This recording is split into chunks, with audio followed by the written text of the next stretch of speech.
Oh man, oh.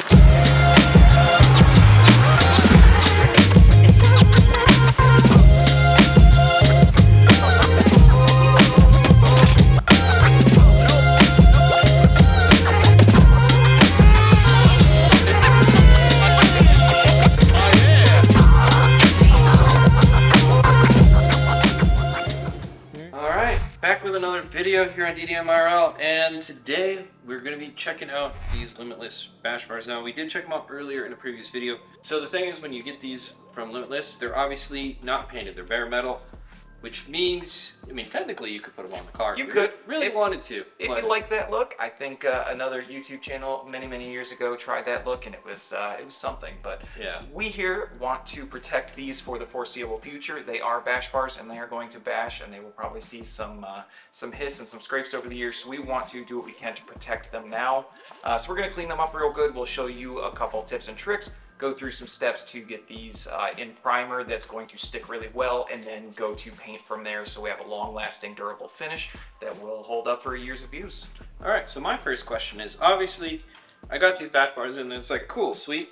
They have rust on them. Is that normal? It is, depending on where you buy products from, whether it's an exhaust or from bash bar, something like that. If they don't put a coating on the bare steel, you're gonna get rust, you're gonna have humidity in the air, moisture.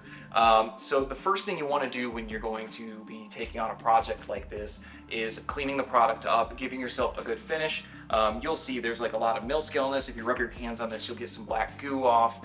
That's just from production of the steel. So you want to clean this up so your primer can adhere, and we are going to be using an acid etch primer, and it actually does have a little bit of mild acid in it, and it will help bite into the surface layer of the steel and help that primer bond, and then give you a really great base for your top coat, your paint to adhere. All right, so let's go over a couple of the materials you are going to need to get your bash bars ready for the seasoning. First, you will have your Scotch-Brite. There are different grades to this. Your red is going to be your most coarse. I believe the gray is the mid, and then if you can find a yellow, that's more of a fine. For what we're doing, since it's just bare steel going to primer, red will work for what we're gonna do. We're just looking again to get that base little bit of mill scale off, get some of the surface rust off, clean it up, and then we will go through, and what I like to do is use a little MAP gas torch. It's fire. And then we will just quickly go over it, and that helps burn off any oils from our hands, oils left over that we might have missed with the Scotch-Brite. And then we will move on to your primer, if you want to grab that can over there. This is that acid etch primer I was talking about earlier. We're going to use a U-Pol brand. You could use any. Most auto parts stores, home improvement stores, you can find this stuff at, easy to find. And then Nate has chosen to go with a white paint for his bash bars. Again, any can that you can find will work, any color that's your preference. One thing that I will advise, always check that your paint and your primer are compatible.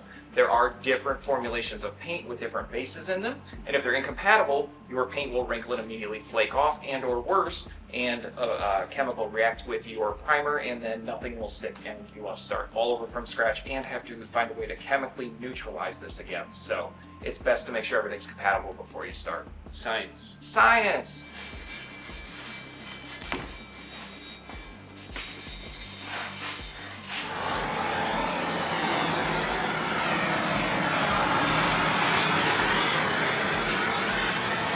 Now we're gonna throw on our etch primer. Now there's a couple different ways to do this. The way I prefer is what we call a dust coat system.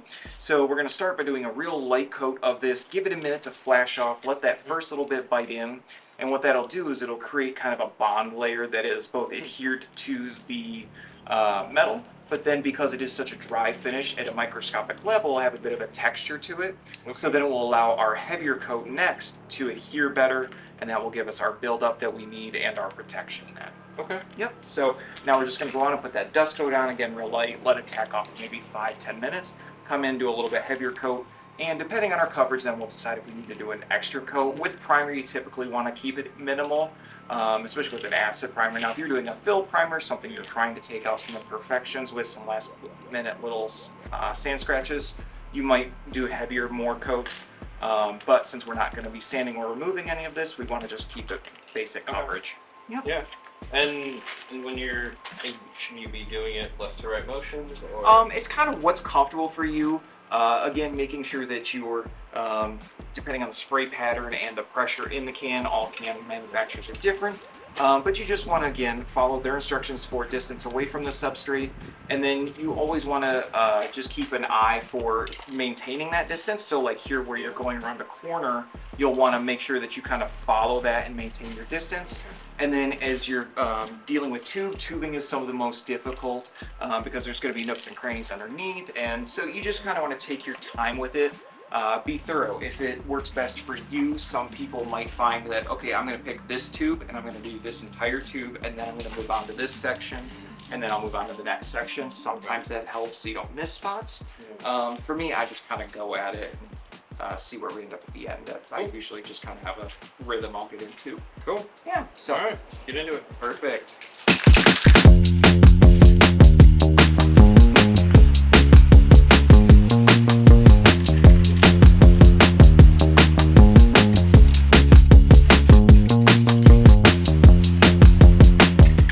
Alright guys, back with day 2. Now, Aaron's not here, so I'm gonna do a little monkey see, monkey do. I'm gonna try and do just a light coat at first, let it quick set, and then do the actual coat of white paint as he was saying. So we'll see how this goes. This is my first time trying to paint something like this, so I'm excited. And hopefully I don't mess it up.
Right, we have the Limitless Autofab front bash bar on. We also have the one on the rear. But dude, these were really easy to put on. Like I said in their description, they're, you know, bolt on. But dude, it fits real nice. Honestly, I finished painting it. I've already marked it up a bunch, you know, test fitting the bumper, but it is what it is. With the bumper on, you don't even see it really, which is kind of cool. You don't even know that there's a bash bar there. But what I like is I can street drive the car, because I don't like street driving the car with a bumper on, because the front lip usually hangs super low and will catch on things, and I don't want to like deal with having a front lip getting ripped off or a bumper getting partially ripped off while I'm driving down the road. So I'd rather just drive with something like this, because then I know I'm not going to bottom out the front of the car. And obviously I did explain this earlier, but in the back of the car got a really nice jack point now. And really the only things that I had to cut out for the bumpers, which is kind of crazy, is, well, I'll bring the front bumper in. Basically, you just have these trim pieces in the front, and this is really messy and everything, but literally all I did was cut it and then put on our trusty dusty Amazon special tow hook there. Basically just cut around it so I could put it on and take it off pretty easily.